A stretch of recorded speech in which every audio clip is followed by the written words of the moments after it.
The following program was produced by the Theosophical Society in America. As was announced already, and as of course everyone is aware, this is the third anniversary of the great catastrophe of 9/11, and in that respect I thought of an incident that certainly relates to it because it was of a similar kind. I well remember in 1956 on a Sunday afternoon here in Besant Lodge, my late friend and teacher, great theosophical scholar Dr. Alvin Boyd Kuhn was speaking, and that was the very day when Nikita Khrushchev's tanks were rolling into Budapest and were putting down the Hungarian uprising of 1956, and I have been more or less tearing my hair all day long. The thinning of my hair goes back actually to that period, as you may imagine. And Dr. Kuhn got up on the stage. That's where we had the speaker speaking from for that time. And he started his talk by quoting Voltaire, who said, "People will continue to commit atrocities as long as they believe absurdities." Then he continued with his talk. And I think that's as applicable to the terrible events of 3 years ago as it was at that time to the event to which he referred. And for our purposes, I think, therefore, we need to call to mind that all events of life, collective and individual, for better or for worse, originate in consciousness. And that, therefore, if we would like the kind of atrocities referred to diminish, and benign and compassionate and useful events to increase, the matrix for this has to be set in consciousness. It will not be accomplished on the battlefields, neither will it be accomplished at the conference tables. It will not be accomplished by individual nations, neither will it be accomplished by disunited nations on the shore of the East River. It will be accomplished in individual human consciousness, and when that increases and multiplies, then we may look for advancement, for betterment in all manner of conditions. And therefore the kind of thing that we are engaged here in this afternoon, hopefully, may be of that nature. It may facilitate, it may advance just that kind of development in consciousness. Now, what we are concerned with here this afternoon is primarily the keynote, or perhaps the multiple keynotes of certain foundational elements of the esoteric tradition, particularly as that esoteric tradition applies to Western culture and as it flourished in the Mediterranean area, most particularly within the so-called Alexandrian period, which is usually reckoned from the lifetime and the conquests of Alexander the Great until the fall of the Roman Empire. But before I present a little bit of that particular specific context to you, I would like to allude, at least from one particular point of view, to the nature of esoteric traditions or the esoteric tradition as contrasted with mainstream or popular traditions or popular religiosity.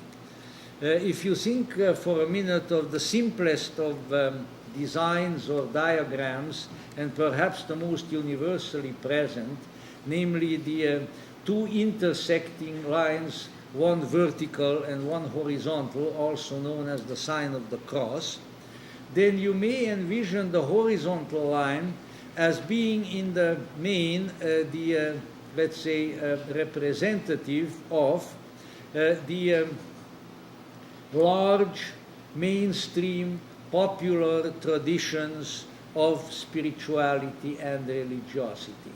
No doubt they start at some usually mythical and mysterious and yet important point in the past, and then they run along the time track for a very long time, for the most part, if we may use that colloquialism as we shall, running on the steam of their original experience. The original experience, well, whether mythic or factual, doesn't make all that difference. Moses goes up on the mountain and meets something awesome. Muhammad goes into the cave and meets something awesome. Buddha sits under the tree and does likewise. Let's say the original great experience. What C.G. Jung, following the example of others before him in German, called the Urerfahrung, the original experience. Now, what happens, of course, is that, as would be the case with any situation of that sort, the power, the inspiring and transforming energy of that original experience doesn't last forever. It slowly but surely, and sometimes not so slowly, diminishes. And so after a certain length of time, these mainstream traditions, not being reinforced by new experience of a like kind or like power, become of a low grade, of a low potency. Our friend and at the present time Vice President of the National Theosophical Society, Dr. Robert Elwood, formerly the chair of Religious Studies Department at USC, has written in several of his books that religions degenerate into folk religiosity of a very low potency. Now, one should not use this in a pejorative sense, because they still serve a purpose. And, let's face it, when you are very hungry and you are presented with some food of rather low quality, it's still better than nothing. Same with the various other necessities of a physical kind, that also applies to those of a spiritual kind. But at the same time, while there is something there is also something lacking. And to those of the Theosophical tradition, they may be reminded of certain statements in that regard, usually stated with great aplomb and even vehemence, as well as eloquence, by our dear old Madame Blavatsky, who is sort of benignly, almost benignly looking down at us from over there. Or for that matter in the Mahatma letters and elsewhere. But at the same time, there is also something else. And this may be envisioned or symbolized within this little envisioned diagram, visualized diagram, as the vertical dimension. As that horizontal line keeps running along in history, century after century, maybe millennium after millennium, then comes maybe one, maybe then again, there comes a vertical line that cuts across this. And where these two meet, there is a very important development. And what is this vertical line? It is once again intense, transformative and informative spiritual experience. and often not just of one prophet or one religious founder, but of several people.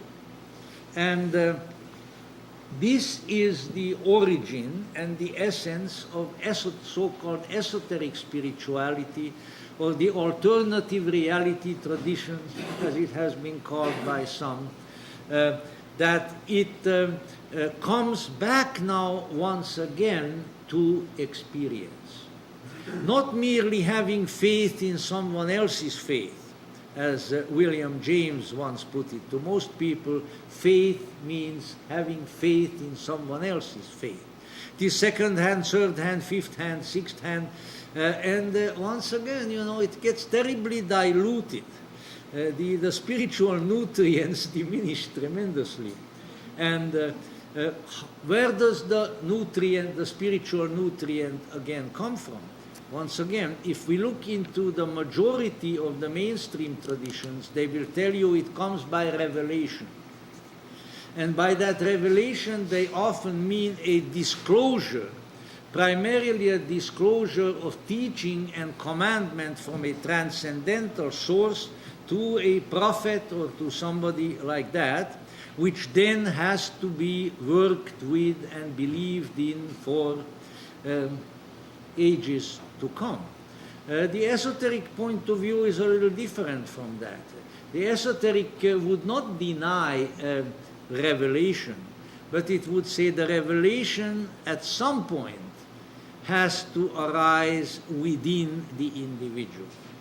That when the revelation just came to someone else and never to you, it doesn't do you all that much good. And so this is the sort of thing that we are talking about. Now, there are certain times in history, it would seem, and history is a difficult study. It's a wonderful study, but it's also very difficult because so much of it depends on interpretation.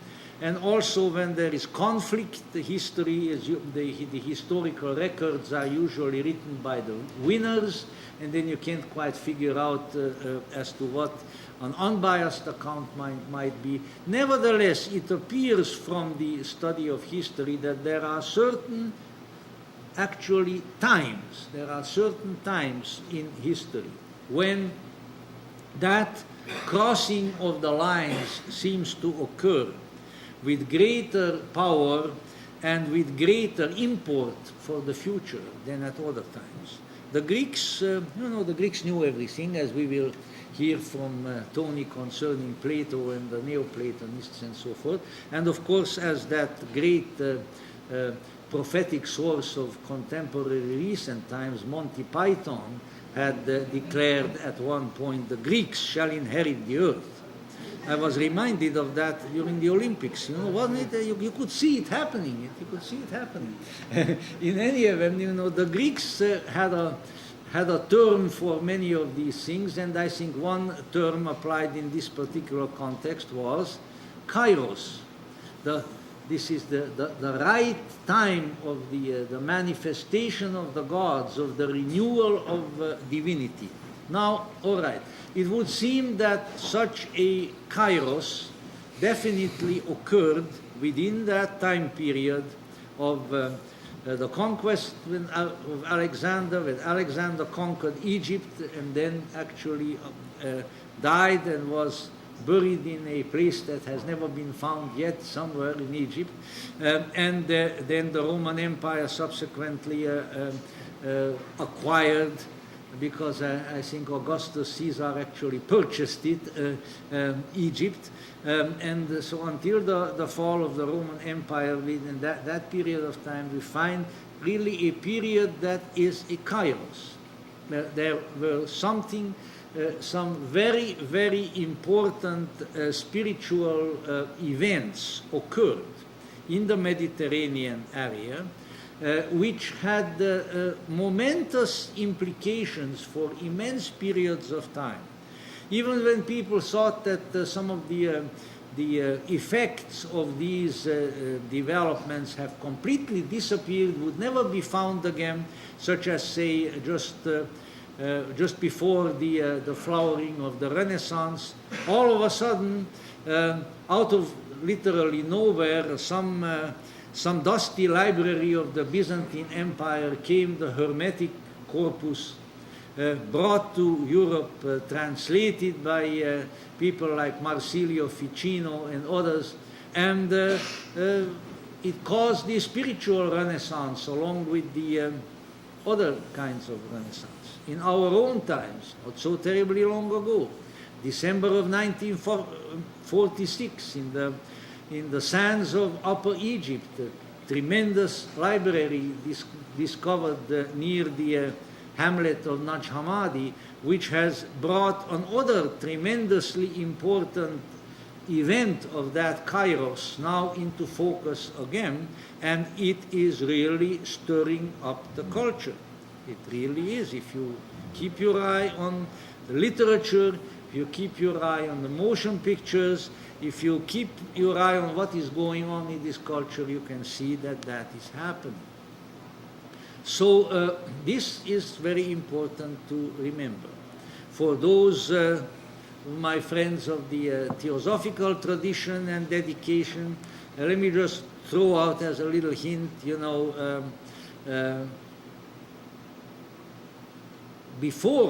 long before Madame Blavatsky ever moved to India, she traveled around and she studied in the Middle East. And the mysterious, this only interests probably some of us, but indulge me for a minute. The mysterious communication which is said to have come to her and to Colonel Henry Steele Olcott in 1875 to found the Theosophical Society came from Egypt. So let's say even then and even now, the places where the Kairos, that particular Kairos occurred, still have a great deal of importance. Maybe that is why things just never can settle down around there. There are spiritual forces that are seeding and that are stirring up some people in the wrong way. Now, whatever the case may be with that, what occurred very, very briefly at the time of that Kairos? There were three spiritual movements, which to this day are really regarded pretty much by all scholarship, mainstream university scholarship and more popularized esoteric scholarship as well, as having been the three great sort of seed movements, the seminal movements of that period. And their names come down to us as Neoplatonism, Hermeticism, and Gnosticism. There were others. There were Orphics, and there were Pythagoreans, and there were sort of popularized remnants of the mysteries of Isis. There were all sorts of things. But these were the three that sort of had the greatest staying power, and that remained the triple fountainhead, sort of the three-leafed clover of the esoteric tradition in the West. Now, very, very briefly, what were they? I'll start for a minute with the Hermetic, because we are not going to be talking about that, at least not much today. The Hermeticism was primarily, it would seem, confined to Egypt. And it was let's say, it represented the forthcoming of the esoteric tradition within the Greco-Egyptian context. Its twin, and I insist that it was indeed its twin, identical twin rather than just fraternal twin, was Gnosticism. The orientation of both of these was totally alike, with one exception. The Gnostics came from, even though they did not remain there, but let's say came from the Semitic matrix just like Christianity did, and at the same time. And they became associated primarily with Christianity and in a more subdued way with Judaism in the form of what later on came to be called Kabbalah. And so they constantly had to relate themselves, let's say, to the Judeo-Christian matrix of religiosity. That was their particular challenge. The Hermeticists did not have that challenge, even though they worked their way pretty much through to a monotheistic concept of an ultimate deity that was one.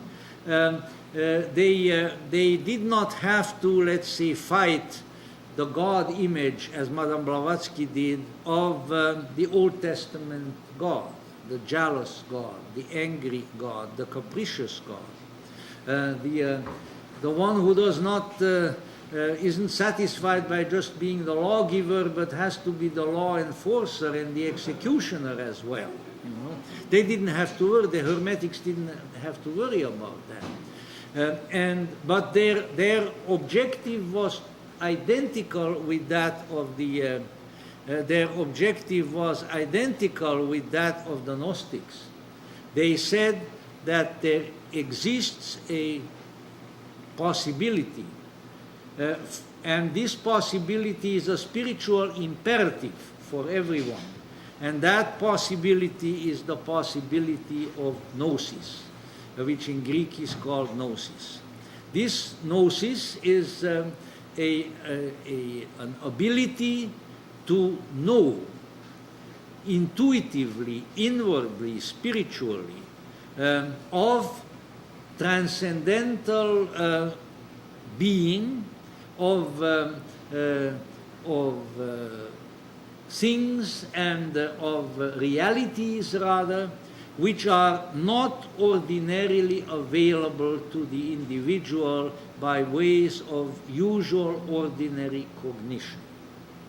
So Hermetics and Gnostics were both striving for gnosis, within a slightly different worldview, but not at great variance with each other.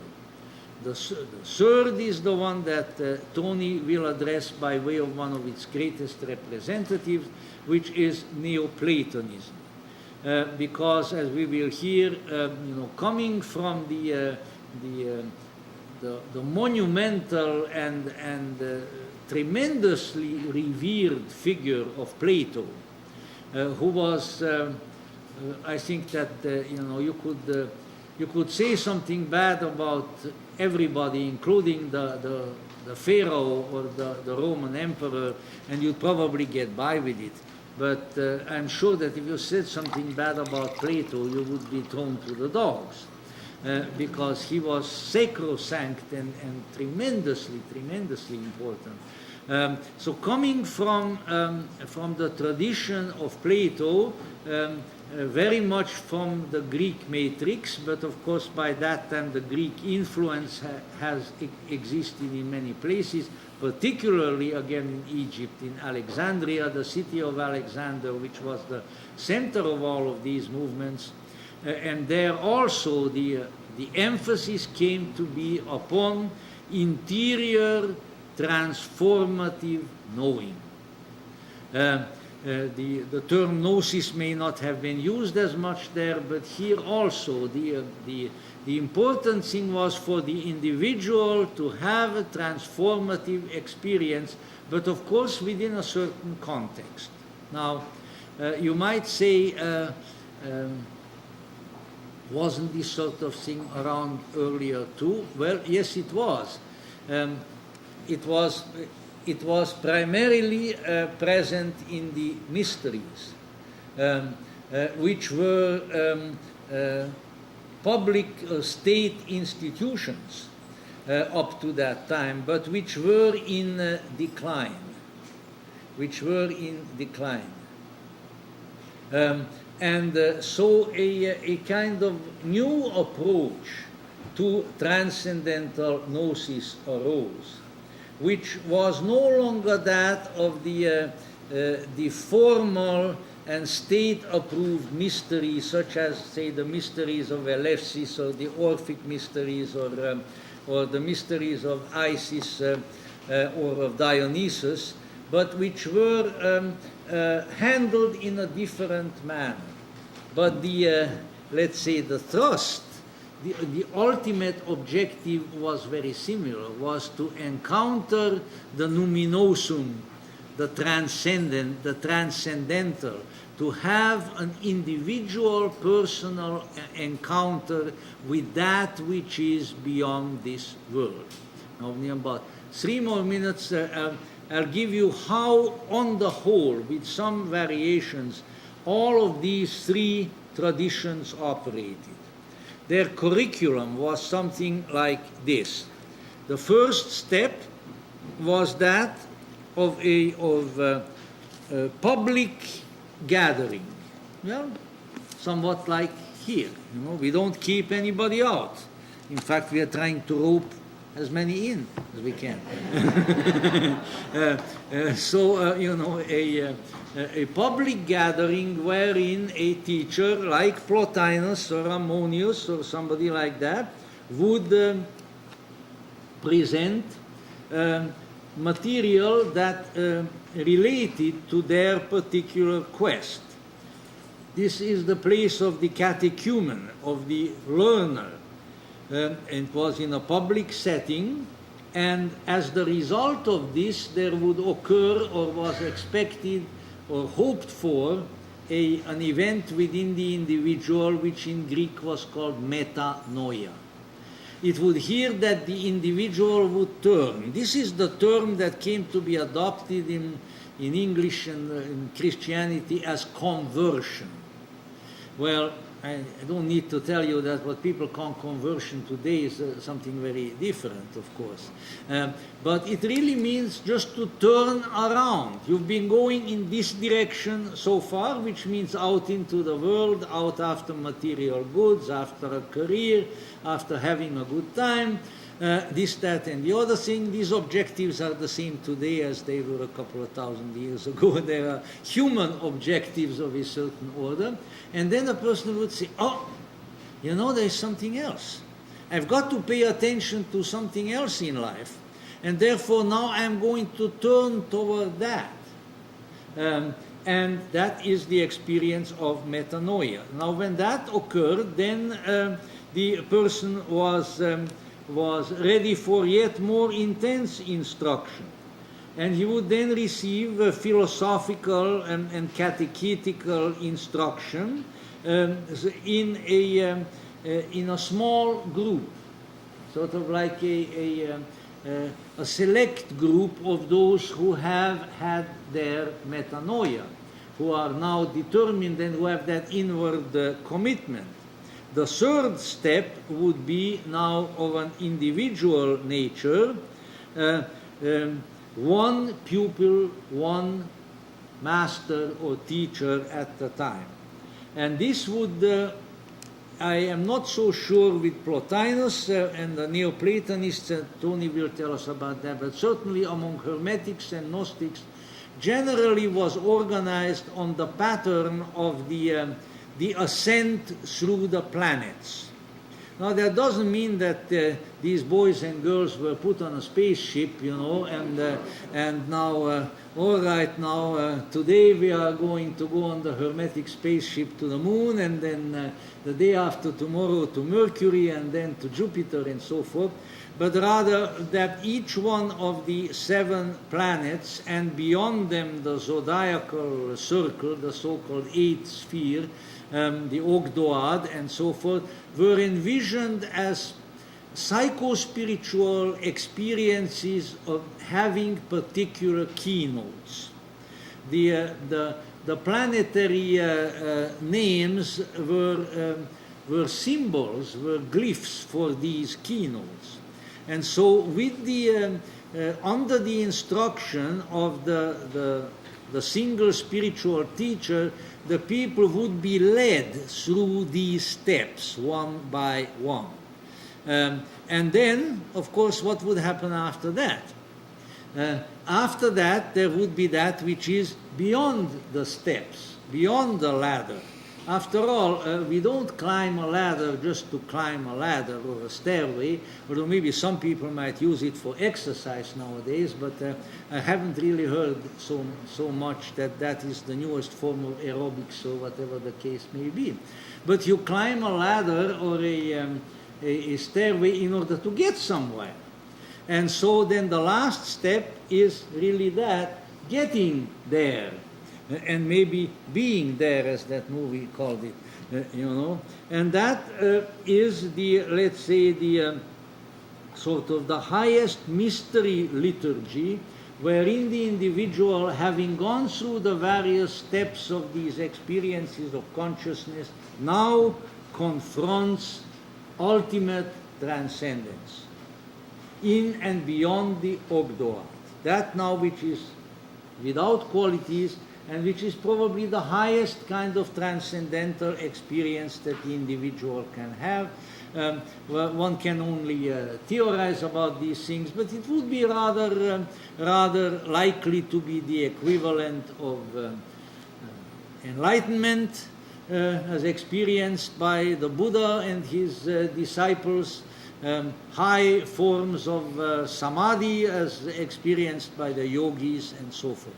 This was the pattern, certainly, of the Hermetic and of the Gnostic initiatory sequence. And as you can see, it starts in a public setting and then it becomes ever more private, because the last two are strictly the individual and the guide together without anyone else being around.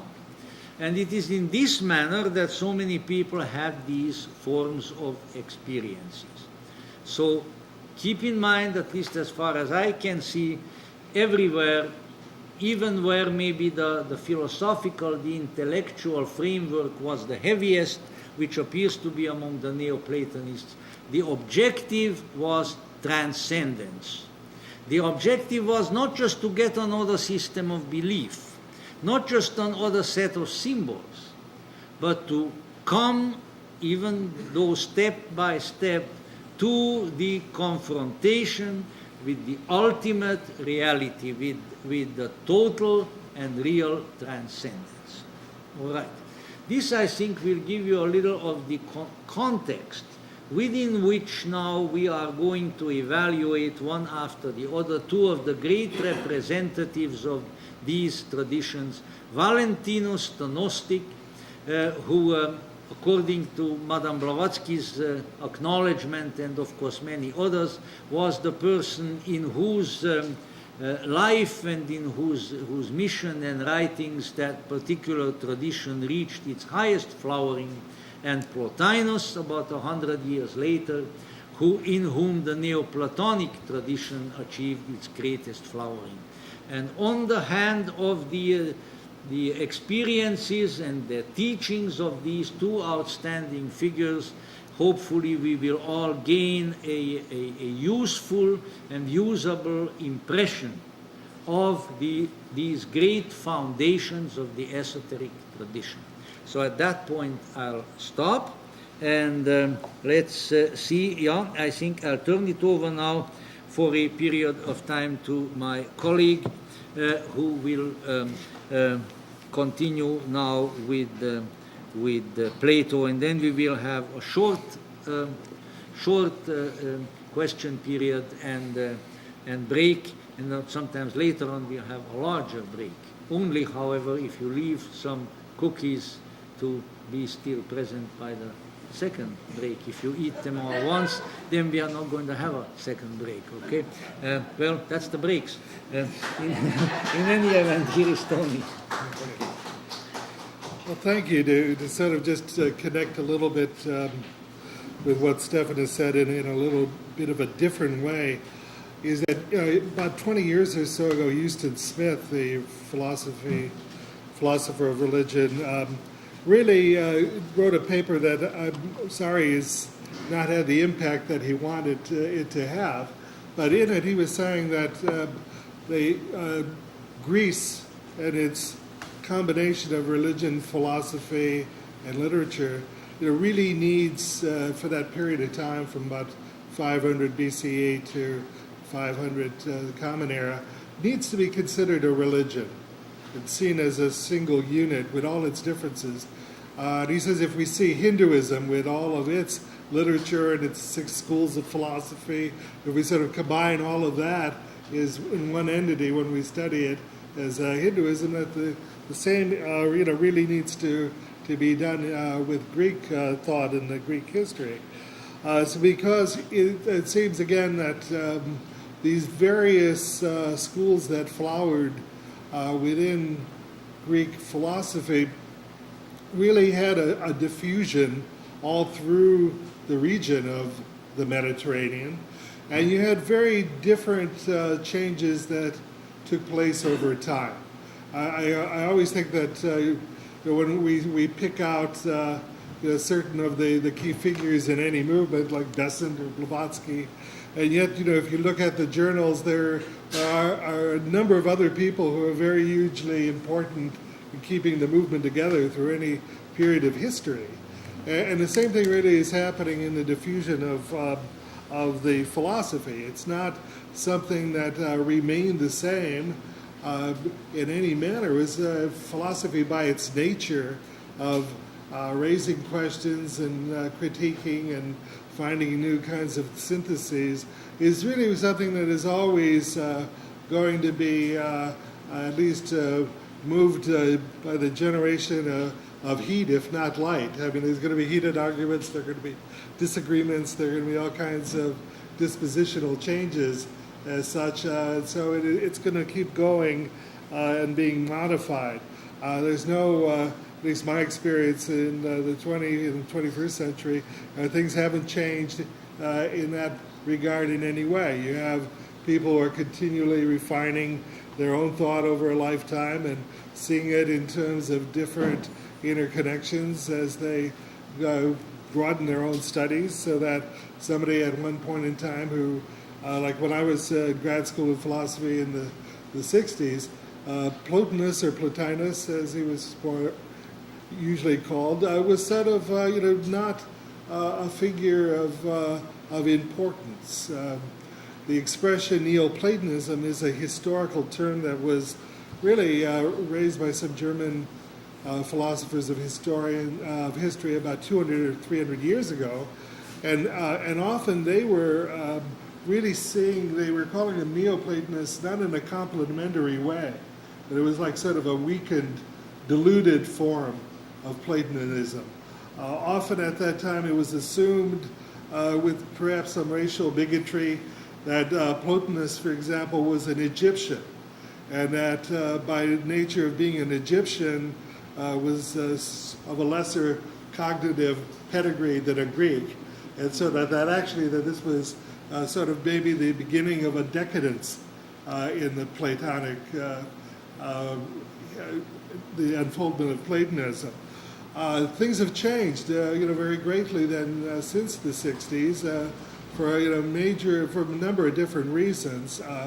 I would just mention that just as in 1875, when the modern Theosophical movement came into the public note and became a worldwide focus, that certainly Blavatsky in the Key to Theosophy in 1889 really saw the Western sources of the tradition within the Neoplatonists, within Ammonius Saccas, who I'll say a little bit more of a little bit later, who was Plotinus's key teacher, and so that she was grounding it in the West in a tradition that had significance in a different way, as much as she did appreciate Plato. But anyway, I think preparing to talk about Plotinus today a little bit, I think you have to realize from his perspective, he was a Platonist. He was someone who was an interpreter of Plato.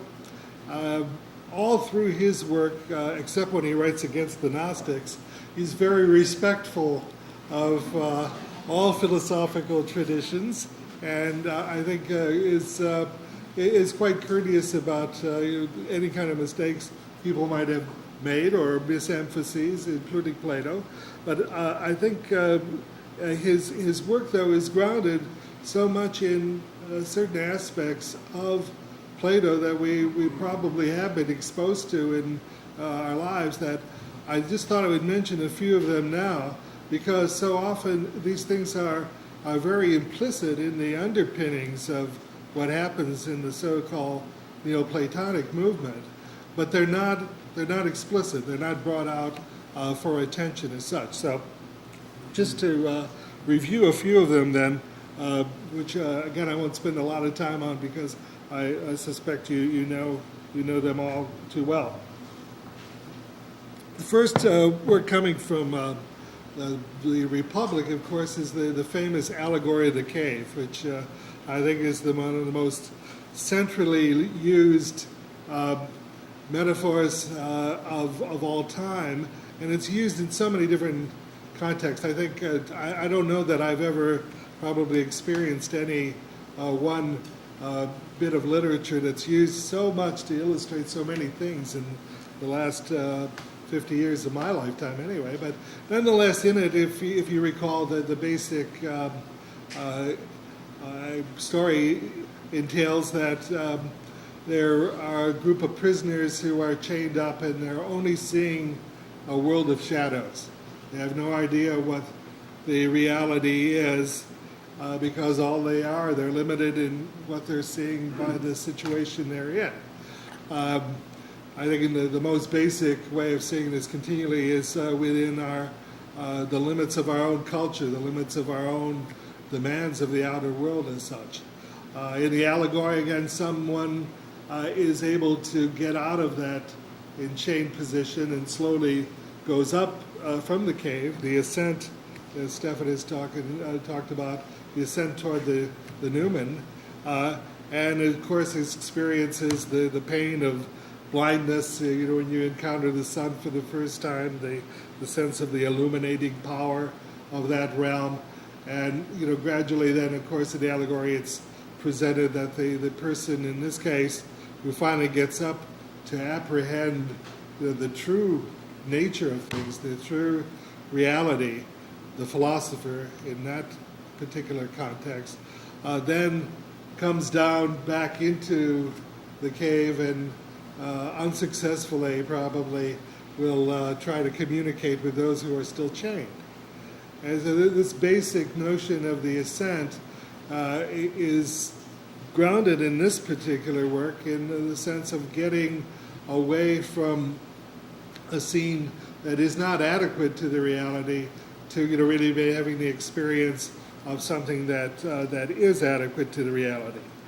Now, within the Platonic system here, then, in another place, through another myth, in the Phaedo, there's the sense of what happens when one's at the ascent is that the eternal intellectual forms of life are apprehended.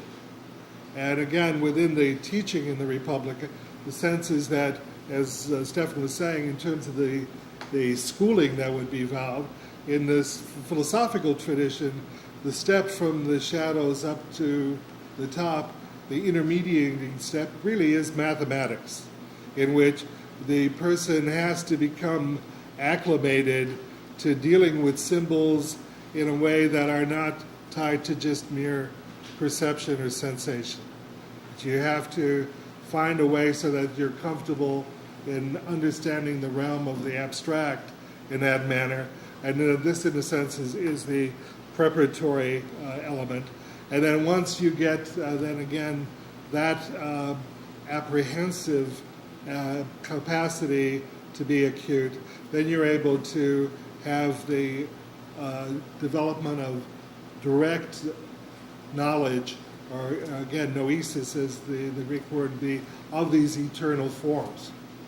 Now, the other place where this fits in then is that Another myth from the Republic is the myth of air, which deals with the telling of a near-death experience of a character named Air who was presumed dead on the battlefield, but who in fact was taken down and really had a chance to see the processing between lives, where the various elements of the fates were seen, the notion of selecting roles and possibilities for the next life were seen.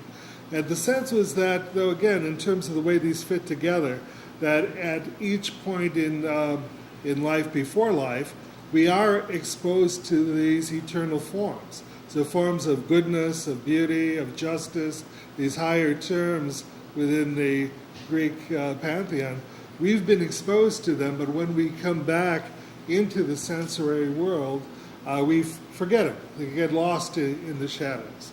And in this story, again, the dynamic here is that at some point in time, some recollection can kick in, and that will, allow us to see this possibility and to seek it again in a conscious way. Within the Phaedo as well, where you have, this is the depiction of the death of Socrates. The night before he takes the hemlock, excuse me, I'll try the water instead. But before he takes the hemlock, they have a good discussion about, whether or not the soul is immortal. And in that context, you have various arguments that are put out. But in the long run, in terms of Socrates' own arguing, he sees that his notion of the soul is such that the soul cannot be really separable from the concept of life, of Zoe. So, Psyche and Zoe are inseparable, and he's quite content that he is going to be going on to another place beyond life. Now, the other dimension that I think then you have to point out in terms of the background here from Platonism is you don't really have a full-blown kind of system where the reincarnation is considered going somewhere as a evolutionary direction. There's nothing that's really contrary to it, but it's nothing that's really really stressing it. And in fact, what you find that by the time you get to Plotinus, you have what's important is not the remembering of the details of the past life, but what's important is the recollection of the eternal forms as such. That is the sort of the central notion that is developing. So this becomes, again, another part of what is really one of the underpinnings of everything I'm going to have to say about Plotinus himself. Another dialogue that enters in, particularly when we get into the issues of Gnosticism, is in the Timaeus. The Timaeus is a cosmological dialogue that it is noted for the notion of Plato trying to represent the way the intelligible world and the models of these forms is utilized to produce the sensory world, is that of a demiurge, a creator who's copying from these divine patterns. And in these copying, at least in the original version, and what's central, I think, to the Neoplatonist notion, is that the copy can never be the same perfection as the transcendent goals, but it's nonetheless something that is the best that can be done, and is something that is worthy of positive feeling and attention. We'll talk a little bit more about that later on.